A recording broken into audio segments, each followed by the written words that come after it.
सबसे पहले तो मैं इस लोक रंग में पधारे हमारे वेदविजन और इस आयोजन को करने में जिनकी सहभागिता है उनको मैं बहुत हृदय से साधुवाद ज्ञापित करूं। और ये मेरी खुशकिस्मती की आज ऐसे मनीषियों के बीच में उनके दर्शन करने का और उनके बीच में उपस्थित होकर के कबीर की जो लोक में वाणियाँ रची बसी है वो मुझे याद है। और उसी लोक में रची बसी उन सांस्कृतिक धरोहर को सृजन करने के लिए लोक रंग के मार्फत इसके समान कुशवाजी और उनकी समस्त टीम को मैं बहुत साधुवाद ज्ञापित करूं कि इस कला के सृजक और इस कला के संवर्धन के लिए चूंकि लोक रंग है और इसीलिए लोक रंग में लोक में रची बसी जो कला है, जो अंतर की अभिव्यक्ति है, जिसके मार्फत इस मानव समाज में अनेक प्रकार की चेतना, अनेक प्रकार का संदेश दिया जा सकता है। और उसी संदेशों को आज इस रूप में भी यहाँ पर आयोजन है, इसके लिए मैं बहुत उनका शुक्रगुजार हूँ। और मैं केवल कबीर के रूप पर जो रूप में रचे बसे हैं मुझे कुछ याद है आपके सामने रखने की कोशिश करूँगा।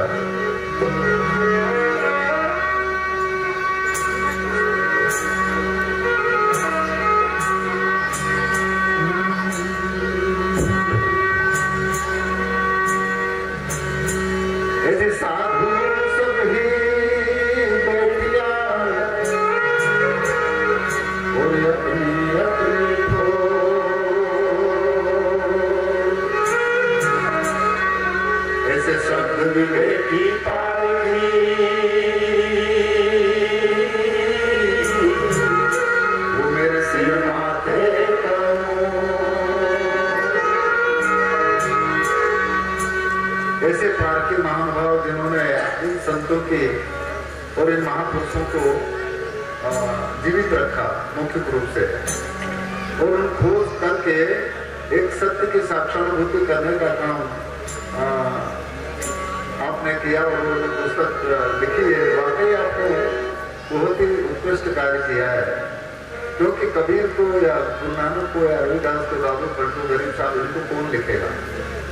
और जिन्होंने भी लिखा होगा उन्होंने किस तरह से क्या लिखा इसे आप सब ज्यादा जानते हैं, परंतु उसकी प्रत्यक्षानुभूति और उसकी यथार्थता को इंगित किया है आपने जो अभी एक पुस्तक लिखी है सर ने, कुशवाजी ने। और वो बहुत ही हमारे अंतर में जैसी कल्पना या इस प्रकार के प्रश्न थे उसका समाधान कहीं उसमें है। और इसीलिए कबीर के जो लोक में परंपरा में जीवित वो भजन है।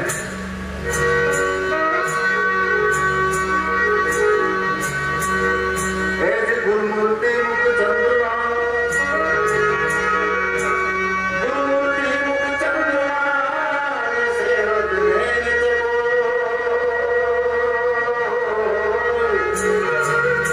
अरे अष्ट पहर में खतर मैं गुरुचरण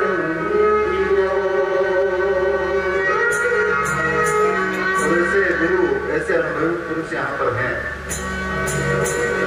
और इसलिए उनको नमन। क्यों?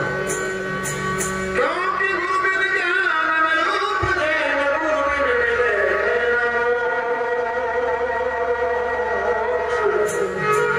अरे गुरु बिन लगे कोई सत्य तो गुरु बिन मिटे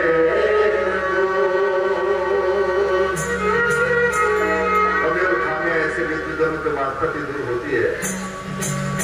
इसलिए गुरु सर्वोपरि है और गुरु को होता है जो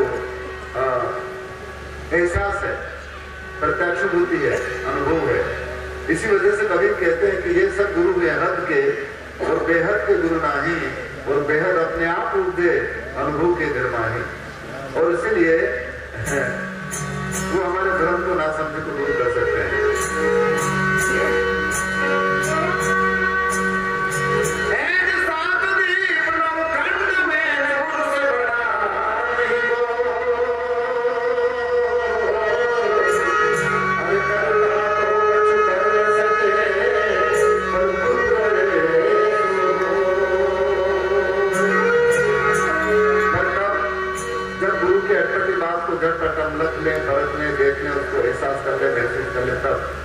इसलिए कहा है, अरे गुरु की वाणी अटपटी, गुरु की वाणी अटपटी,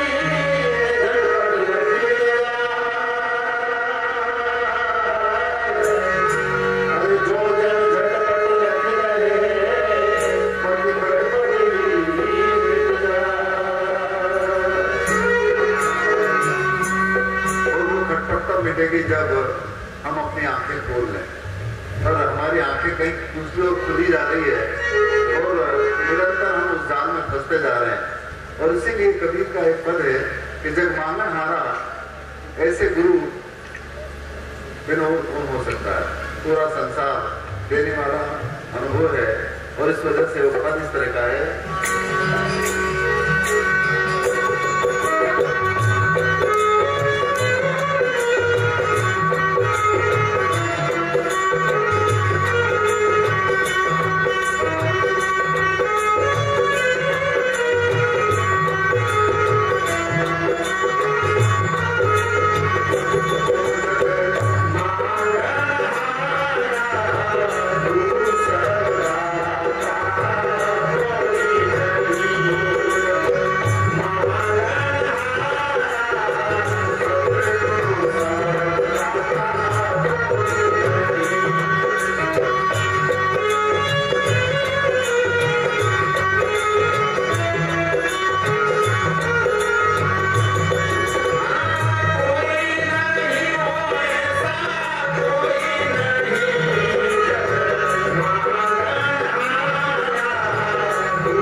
पहुंचना ही गुरु है।